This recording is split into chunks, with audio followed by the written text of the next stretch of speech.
Welcome back, students. I am Neeti Bhardwaj, and today we will be discussing social and religious causes for the revolt of 1857, which was our first war for independence. Now, when we say social and religious, it means something which the society of that time believed in, and if those social norms were interfered with, then people will naturally get angry. So naturally they got angry because of some social reforms. So they also became some causes for the rebellion. And then religious, when the British interfered with some religious beliefs of the people, then also it angered the people and it became a cause for the rebellion. Now, what were those social and religious causes? So first of all, as you know that there were some bad practices in Indian society, mainly Hindu society, like Sati Pratha was there, child marriage was there. So many even Indian reformers were trying to abolish or trying to make efforts that these practices should be ended. But people do not give up their social practices, their traditions very easily.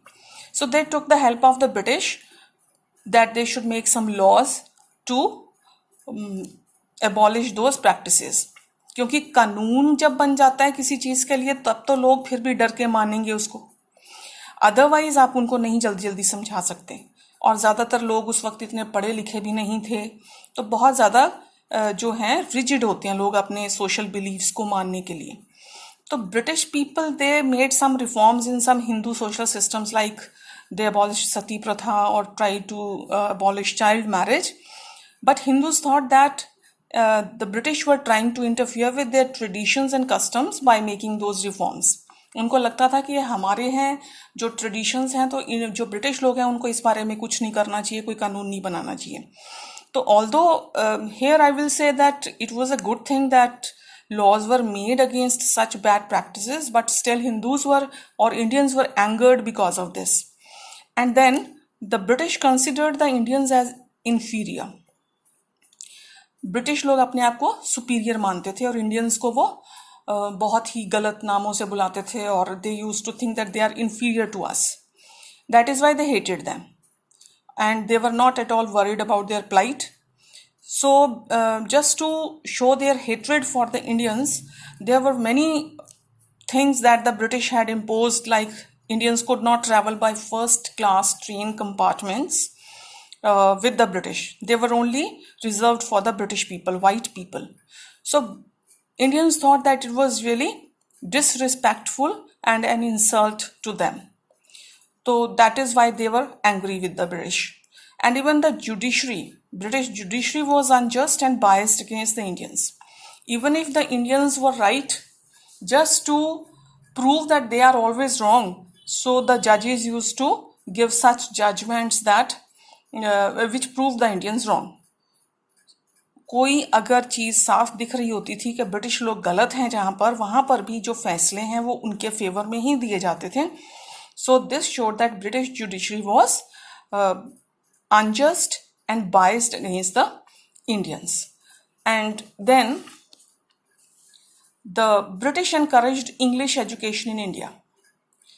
Now they were trying this because they thought if Indians became their slave mentally, otherwise तो देखो Indians slave थे ही उनके एक तरह से, because the British were ruling India. So जो कुछ British चाहते थे वही कुछ यहाँ पे होता था. लेकिन उनको ये पता था कि people are against them. लेकिन वो अपने चाहते थे कि अगर कुछ लोग ऐसे हो जाए इंडिया में जो कि मेंटली उनके स्लेव बन जाए. मेंटली कैसे कोई किसी का स्लेव बनता है?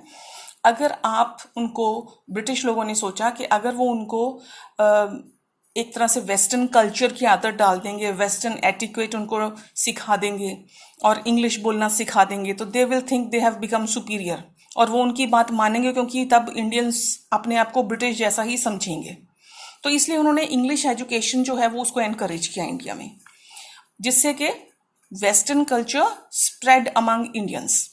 बहुत से इंडियंस थे जो इंग्लिश एजुकेटेड हुए, तो उन्होंने वेस्टर्न कल्चर को ही अपना लिया, उनकी language, their type of clothing, their food. So एक तरह से इंडियन होते हुए भी मेंटली वो क्या हो गए, वेस्टर्नाइज्ड हो गए।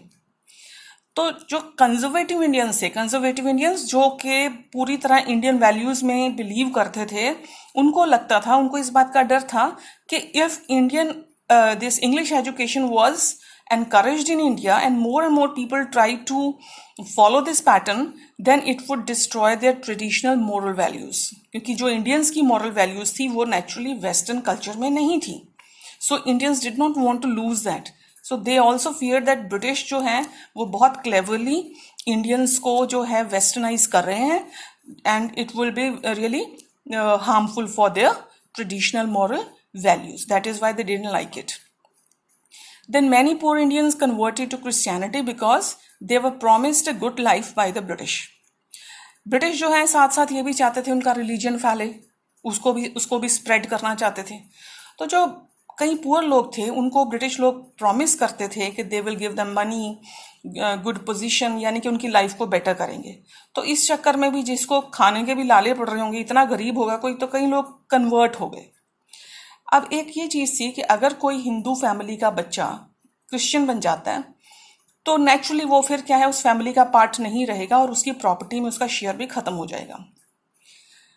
अब इस बात का डर तो लेकिन इंडियंस को था कि अगर वो अच्छी लाइफ के चक्कर में मान लीजिए क्रिश्चियन तो बन जाते हैं, but they will lose their family, they will lose whatever share might be there in the property, they will lose it. तो ब्रिटिश जो है they change the Hindu law of property.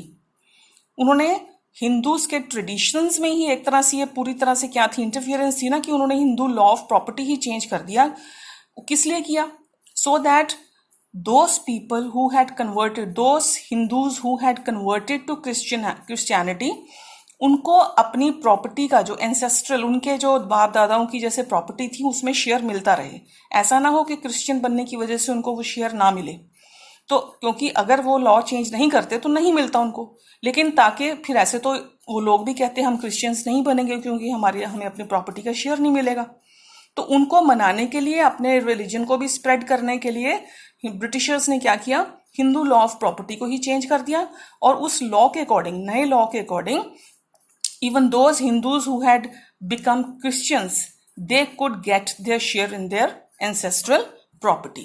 So these were the social, and ये एक तरह से उनके जो Hindu law change कर दिया, रिलीजन में इंटरफेरेंस थी, और क्रिश्चियनिटी में उनको करना ये भी उनके रिलीजन के साथ इंटरफेरेंस थी। फिर सोशल, उनके जो एजुकेशन फैलाना, वेस्टर्न कल्चर फैलाना, तो एक तरह से ये social and religious causes which angered the Indians against the British, and this also became a cause for the revolt of 1857.